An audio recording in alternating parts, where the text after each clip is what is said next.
안녕하세요, 여러분. 우화로 배우는 경영 전략. 오늘은 여우와 사자 이야기를 통해 전략적 제휴 이론에 대해 알아보려고 합니다. 친구와 함께 운동을 하거나 공부를 하면 혼자보다 더 쉽게 목표에 도달할 수 있었던 경험 다들 한 번쯤은 있지 않나요? 협력은 우리 일상생활뿐만 아니라 조직에서도 서로의 약점을 보완하고 더 큰 성과를 낼 수 있게 합니다. 전략적 제휴 이론은 협력에 어떻게 적용될까요? 이야기를 통해 알아보도록 하겠습니다.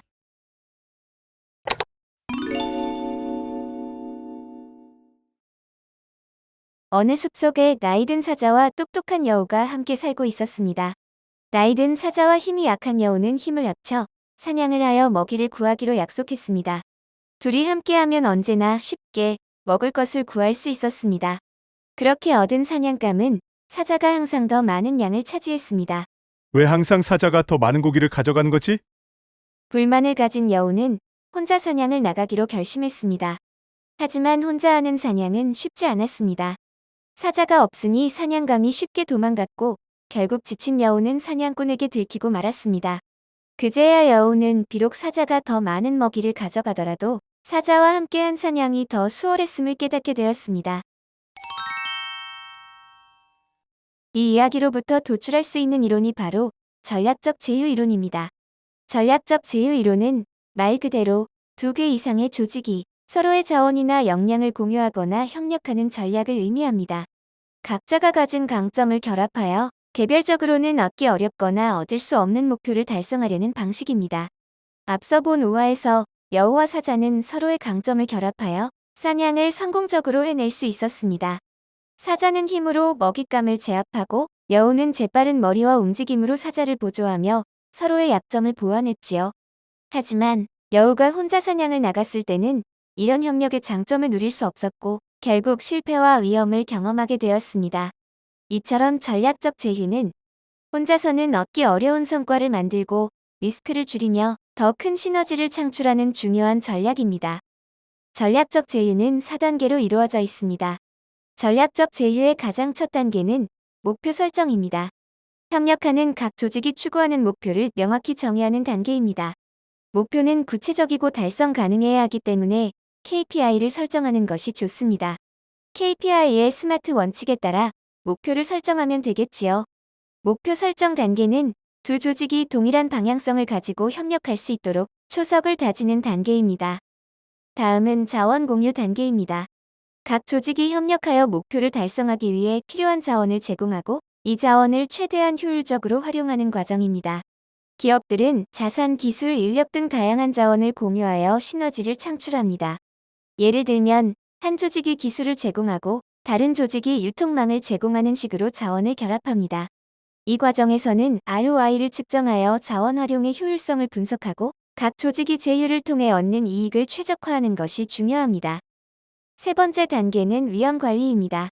협력 과정에서 발생할 수 있는 리스크를 파악하고 이 리스크가 성과에 미칠 영향을 평가합니다. 따라서 위험 분산 효과 분석을 실시하고 리스크 매트릭스를 작성하여 리스크가 발생했을 때의 대응 방안을 마련합니다. 이 단계는 협력 과정에서의 불확실성을 줄이고 각 조직이 안심하고 협력을 지속할 수 있는 환경을 조성합니다. 마지막은 상호의존 단계입니다. 이 단계는 제휴 기업 간 신뢰와 만족도를 평가하고 협력이 장기적으로 이루어질 수 있도록 관계를 강화하는 단계입니다. 상호의존성 즉 협력의 수준을 평가하고 파트너십에 대한 만족도를 조사하여 서로가 얼마나 상호의존적이며 신뢰할 수 있는지 확인합니다. 성공적인 상호의존은 협력이 지속될 수 있는 기반이 되며 향후 더 큰 성과를 낼 수 있도록 돕습니다. 그렇다면 앞서 위험 관리 단계에서 살펴본 리스크 매트릭스에 대해 간단하게 알아보도록 하겠습니다. 리스크 매트릭스는 발생 가능성과 영향에 따라 위험을 체계적으로 평가하고 관리하는 데 도움이 되는 도구입니다. 리스크 매트릭스는 두 가지 축으로 이루어져 있는데요. 세로축은 발생 가능성으로 매우 낮음에서 매우 높음까지 5단계로 구분됩니다. 가로축은 발생 시 영향으로 미미함에서 심각함까지 5단계로 구분됩니다. 이 두 축의 조합으로 낮음부터 즉각적인 대책과 관리가 요구되는 상태까지 각각의 위험 수준이 정해지며 그에 따른 관리의 필요성과 대응 방안이 달라지게 됩니다. 이를 통해 제휴 과정에서 예상되는 다양한 위험을 평가하고 적절한 수준의 대응 방안을 준비하는 데 유용합니다. 따라서 이 매트릭스를 활용하면 각 위험 요소가 조직에 미칠 수 있는 영향을 사전에 분석하고 적절한 대응 방안을 마련할 수 있겠지요. 이번에는 전략적 제휴의 유형에 대해 알아보겠습니다. 전략적 제휴 이론에서 제휴는 다양한 형태로 나눌 수 있는데요. 합작 투자, 라이선스 계약, 연구개발 제휴, 그리고 마케팅 유통 제휴 등입니다. 합작 투자는 2개 이상의 조직이 새로운 회사를 설립하여 공동으로 운영하는 방식으로 자원과 기술을 결합하여 시너지를 극대화할 수 있는 형태입니다. 라이선스 계약은 한 조직이 다른 조직에 특정 기술이나 브랜드의 사용 권한을 제공하는 형태로 주로 기술력이나 지식 재산권을 공유할 때 활용됩니다. 연구개발 제휴는 기술 혁신과 신제품 개발이 목표로 연구 비용을 절감하고 개발 속도를 높이기 위해 사용됩니다. 마지막으로 마케팅 유통 제휴는 마케팅과 유통망을 공유하여 시장 진입을 돕거나 고객 접근성을 높이는 데 중점을 둔 형태입니다. 각 제휴 형태는 조직이나 제휴의 목표와 필요에 따라 선택되며 적절한 형태의 제휴는 높은 성과를 도출하는 데 기여합니다. 전략적 제휴는 시너지 창출을 통해 시장 경쟁력을 강화하는 중요한 전략이기 때문에 다양한 사례에서 찾아볼 수 있습니다. 그중 대표적인 예시는 스타벅스와 우리가 펩시로 잘 알고 있는 펩시코의 제휴 사례입니다.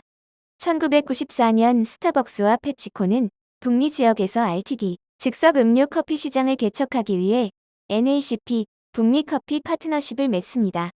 이 합작 투자는 스타벅스의 커피 전문성과 펩시코의 광범위한 유통망을 결합하여 소비자들에게 언제 어디서나 고품질의 커피 음료를 제공하는 것이 목표였습니다. 이 두 기업의 전략적 제휴가 성공할 수 있었던 이유는 첫 번째, 공유된 비전과 목표가 있었기 때문입니다. 스타벅스와 펩시코는 모두 편의성, 품질을 중시하는 소비자들에게 어필할 수 있는 새로운 RTD 커피 카테고리를 만들겠다는 명확하고 일치된 비전을 공유했습니다. 두 번째, 스타벅스는 커피 전문성과 브랜드 인지도를, 펩시코는 제조 병입, 유통 역량을 제공하여 상호 보완적인 협력을 이루었습니다. 이들은 이를 활용하여 프라푸치노, 더블샷, 콜드브루 등 소비자들의 다양한 요구와 선호도를 충족시킬 수 있었지요. 마지막으로 양사는 서로의 핵심 역량과 가치를 존중하며 서로를 신뢰했습니다. 투명하고 개방적인 의사소통을 통해 협력했으며 시장 트렌드와 변화를 반영하여 지속적으로 새로운 제품과 맛을 선보이는 것의 중요성을 인식하고 연구 개발에 투자했습니다. 이렇게 스타벅스와 펩시코의 NACP는 북미 RTD 커피 시장을 연간 소매 판매액 20억 달러 이상으로 성장시키며 시장 점유율의 80% 이상을 차지하는 놀라운 성과를 이루었습니다. 이 사례를 통해 우리는 공유된 비전, 상호 보완적인 역량, 그리고 상호 신뢰와 혁신을 통한 전략적 제휴의 기여를 알 수 있습니다. 다음 시간에는 더 재미있는 이야기와 사례로 돌아오겠습니다. 감사합니다.